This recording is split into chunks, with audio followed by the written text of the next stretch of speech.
এখন ঘড়ির কাঁটায় ওই সময় 11টা মতো বাজে জানো তো। আর এখন করছি আমি সকালের জল খাবার। তবে দুপুরে রান্নাবান্নার জন্য কিন্তু প্রস্তুতি নিয়েছি। প্রায় মোটামুটি অর্ধেকটা রান্না আমার হয়ে গেছে। আর আজকে যেহেতু শনিবার আর 25শে বৈশাখ, তো সেহেতু আজকে কি তোমরা তো সকলেই জানো আজকে হচ্ছে রবীন্দ্র জয়ন্তী। তো তোমাদের দাদাভাইয়ের ছুটি রয়েছে, বাড়িতে আছে, আর আমিও আজকে যাব না ক্লাসে, তো আমারও ছুটি। তাই আমরা আজকে সব আমি মামা আর তোমাদের দাদাভাই সকলেই আজকে বাড়িতে। তো 11টার সময় খাচ্ছি সকালের জলখাবার। আর মাম্মামকে খাইয়ে দিয়েছি সকালবেলায় ম্যাগি। যেদিন ধরো সকাল সকাল রান্না বান্না হয় না, বা রাত্রে যেদিন রান্না থাকে না, হয়তো দুপুরের খাবার থেকে গেল, সেই দিনটা রাত্রেবেলায় ম্যাগি খাইয়ে দিই। বা যেদিন সকালে জলখাবার করতে অনেকটা লেট হয়ে যায়, যেমন আজকে ধরো, তো সেই সময়গুলো না আমি মাম্মামকে ম্যাগি খাইয়ে দিই, বা ওর জন্য একটু প্রেশারে করে ফেনা ভাত করে নিই, এরকমটা করে ওকে খাইয়ে দিই। কারণ ওকে দেরি করে খাওয়ালে তো আর হবে না, তাই না বলো? আমরা বড়রা সহ্য করে নিতে পারি খিদে, কিন্তু ছোটরা তো আর সেটা পারে না। তবুও ওর খাওয়া নিয়ে কোনো জ্বালা নেই জানো তো। সারাদিন যদি ওকে খেতে নাও দিই, ওর খাওয়ার প্রতি কোনো আগ্রহ নেই। খেলতে পেলেই হলো। খাবার দাবার নিয়ে ওর ভীষণই একটা জ্বালা। কি আর বলবো তোমাদের, যতটুকুনো খাই জোর জবরদস্তি করে খাওয়ানো হয়।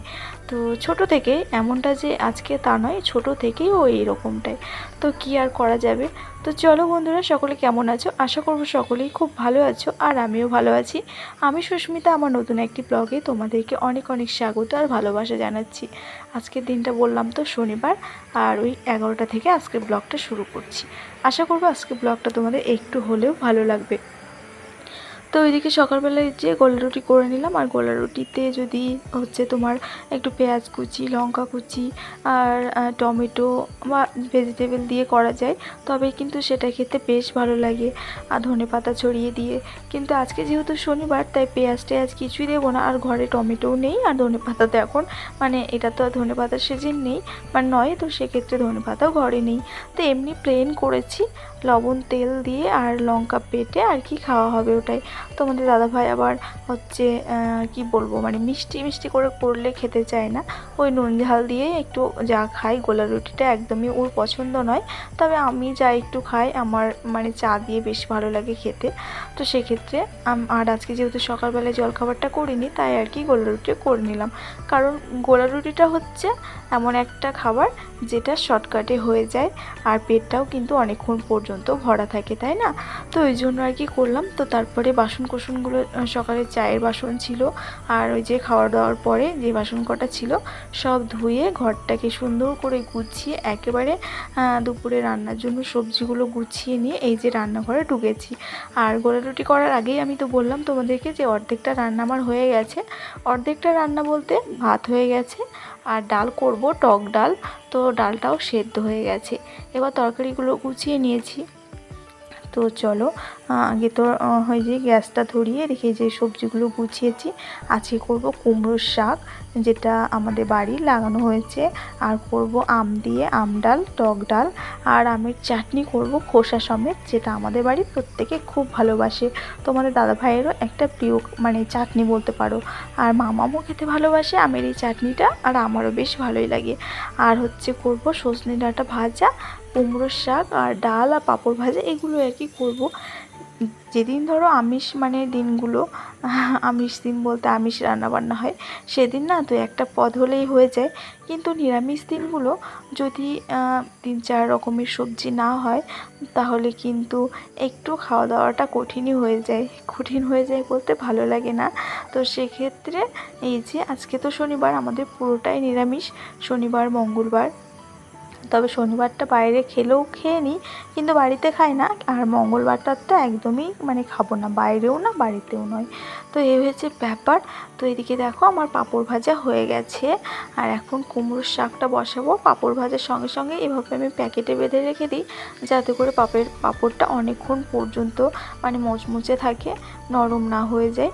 তো তোমরাও কে কে এইভাবে প্যাকেটে করে রাখো, অবশ্যই আমাকে কমেন্ট করে জানিও। যেদিন অল্প কটা পাঁপড় করি, সেদিন আবার ওই কন্টেনারে, প্লাস্টিকের যে কন্টেনারগুলো থাকে সেগুলোতে রেখে দিই, আর নয়তো এইভাবে প্যাকেটেই রাখি। প্রত্যেক দিনের মতো আমাদের কিন্তু নিরামিষ দিনগুলোতে অনেকটাই ঝামেলার সম্মুখীন হতে হয়। যাদের বাড়িতে বাচ্চা কাচ্চা রয়েছে অনেকেই নিরামিষ মানে শাকসবজি খেতে পছন্দ করে না, বাচ্চারা একটু বেশি অপছন্দ করে শাকসবজিটা। বড় হওয়ার সঙ্গে সঙ্গে সব কিছুই মানিয়ে গুছিয়ে আর কি নেওয়া হয়, মানে খেতে শিখে যায়। কিন্তু প্রথম অবস্থাতে একটু ডিম মাছ মাংস এগুলোই খেতে ভালোবাসে। তো নিরামিষ দিনগুলো অনেকটাই ঝামেলার হয়ে যায় বাড়িতে রান্নাবান্নার ক্ষেত্রে। তো নিরামিষ দিনগুলো যদি আগে থেকে চিন্তা ভাবনা করে মানে ভেবে রাখা যায় যে এই সবজিগুলো করব, তবে ঝামেলার কিছু থাকে না, মানে অনেকটাই সহজ হয়ে যায় রান্নাগুলো, তাই না বলো? আর যদি না ভাবা থাকে বা না ভেবে রাখো তাহলে কিন্তু মনে হয় কি রান্না করব এই একটা অশান্তির ব্যাপার। তবে রান্নাবান্নার ক্ষেত্রেও যদি রুটিন ওয়াইজ করা যায় বা কোনো রুটিন চার্ট মেনে চলা যায়, তাহলে দেখবে সমস্ত মানে চিন্তা ভাবনা থেকে অনেকটাই মুক্তি পাওয়া যায়। আমি কিন্তু আগে রুটিন ওয়াইজ চলতাম, মানে রুটিন করে রেখেছিলাম একটা খাবারের তালিকা বলতে পারো, সেভাবে আমি না রুটিনটা ফলো করতাম। বাট সমস্ত কিছু সময় সাপেক্ষ, পরিস্থিতি সাপেক্ষ, এখন আমার আর সেই রুটিনটা ফলো করা হয় না। তবে ইচ্ছে আছে খুব তাড়াতাড়ি আবার সেই রুটিনটা মেনটেন করব। তো বেশ আর কটা দিন বলতে পারো নিজেদের মানে এলোমেলোভাবেই চলছে খাওয়া দাওয়াগুলো আর কি। মানে যেরকমটা আমরা ভাবি, মানে আমি ভাবি যে আজকের দিন এই করব বা এই দিন এই করব, সেরকমটা আর হয়ে ওঠে না। ওই যে সময় সাপেক্ষ বা পরিস্থিতি সাপেক্ষ, সবসময় সময় আর পরিস্থিতি একরকম থাকে না।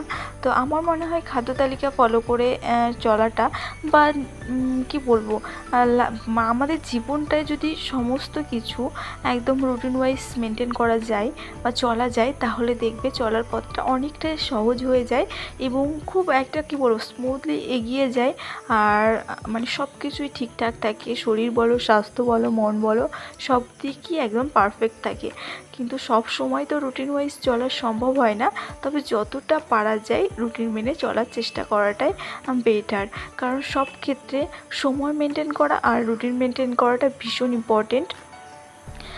তো আমি আর কি চেষ্টা করে থাকি সব সময়, কিন্তু পরিস্থিতি সাথ দেয় না কোনো সময়, জানো তো। এমন পরিস্থিতি হয়ে ওঠে যে নুন আনতে পান্তা ফুরোয়। আর আমাদের মতো সাধারণ ঘরের মধ্যবিত্ত ঘরের বউদের অনেকটাই কিন্তু ম্যানেজ করে চালাতে হয় সংসারটাকে। তো সেক্ষেত্রে রুটিন ফলো করাও সম্ভব হয় না। তবে তার মধ্যেও যদি একটু চেষ্টা করি তাহলে সেটাও কিন্তু পসিবল হয়ে ওঠে অনেক সময়। তবে মাঝে মধ্যে এদিক ওদিক হলেও কিন্তু ক্ষতি নেই। হয়তো সপ্তাহে 7টা দিনের মধ্যে 5টা দিন যদি রুটিন মেনে চলা যায় আর 2টো দিন যদি আনরুটিনেও চলা যায়, তাহলে কিন্তু সেটা অতটা ম্যাটার করে না। তো এই হয়েছে ব্যাপার। দেখা যাক আমি আবার কবে থেকে রুটিন মেনটেন করে চলতে পারি। আগে যে রুটিন আমি ফলো করতাম আবার খুব তাড়াতাড়ি শুরু করব, তবে তোমরা তো দেখতেই পাবে আর তোমাদের সঙ্গে শেয়ার করব। তো তোমরা কে কে রুটিন মেনটেন করে চলো, তোমাদের লাইফটাকে সুন্দরভাবে সাজিয়ে গুছিয়ে মেনটেন করে চালাতে ভালোবাসো? দেখো, আমরা প্রত্যেকটা ঘরের বউরাই কিন্তু সংসারটাকে সুন্দর করে সাজিয়ে গুছিয়ে পরিষ্কার পরিচ্ছন্ন রাখতে ভালোবাসি। সেরকমই আমাদের লাইফটাকেও কিন্তু সাজানো গোছানো বা রুটিন ওয়াইজ মানাটা ভীষণ ইম্পর্টেন্ট। তো অনেকেই আমরা আছি রুটিন ফলো করি, সমস্ত দিক মেনটেন করে চলার চেষ্টা করি। তো তার মধ্যে তোমরা কে কে আছো অবশ্যই আমাকে একটা কমেন্ট করে জানিও। তো আমার মাঝে মধ্যে তো সবই এলোমেলো হয়ে যায়, আবার মাঝে মধ্যে কিছুদিন বেশ ভালোই চলে।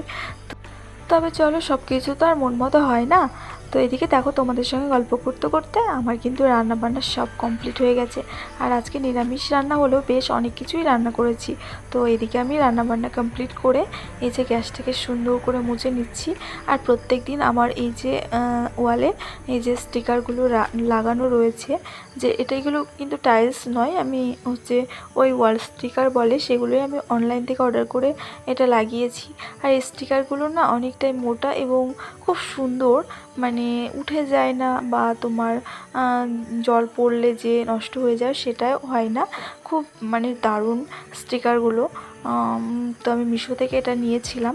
তো যাই হোক, ভীষণই ভালো। তো আমি প্রত্যেক দিনই কিন্তু ক্লিন করে নিই। একটা সময় হয় কি, ক্লিন না করতে করতে কিন্তু তেল চিটে ভাব পড়ে যায় এবং অনেক ডলাডলি করতে গিয়ে, যেহেতু এগুলো টাইলস নয় স্টিকার, তো খারাপও হয়ে যেতে পারে। তো আমি এটা প্রত্যেক দিনকার কাজ প্রত্যেক দিনই করে নিই, পরিষ্কারের কাজটা বিশেষ করে। তো যাই হোক, চলো তোমাদেরকে রান্নাবান্নাগুলো একবার দেখিয়ে দিই। প্রথমেই দেখালাম আমের চাটনি, যেটা খোসা সমেত আমাদের বাড়ি প্রত্যেকেই সবাই খুবই পছন্দ করে। আর আজকের চাটনিটা সত্যিই দুর্দান্ত হয়েছিল। আর ওখানে রেখেছি ডাল সেদ্ধ, আর করেছিলাম টক ডাল আম দিয়ে। আর এই যে কুমড়োর শাক ভাজা আর ডাঁটা চচ্চড়ি। ডাঁটা চচ্চড়ি বলতে আজকে প্লেন ডাঁটা ভাজা ভাজা করেছি, কাঁচা লঙ্কা আর সর্ষে বাটাটা দিইনি। আর ওইদিকে রয়েছে পাঁপড় ভাজা আর হচ্ছে ভাত। এই হয়েছে আজকে দুপুরের রান্না বান্না। নিরামিষ রান্নাবান্নাগুলো যদি সঠিক হয় এবং অনেক রকম পদের হয়, তবে সেগুলো দেখবে আমিষ রান্নাকেও হার মানায়। তো সব মিলিয়ে এই ছিল আজকের ব্লগ। কেমন লাগলো জানিও। দেখা হচ্ছে পরবর্তী ব্লগের। টাটা, সবাই ভালো থেকো।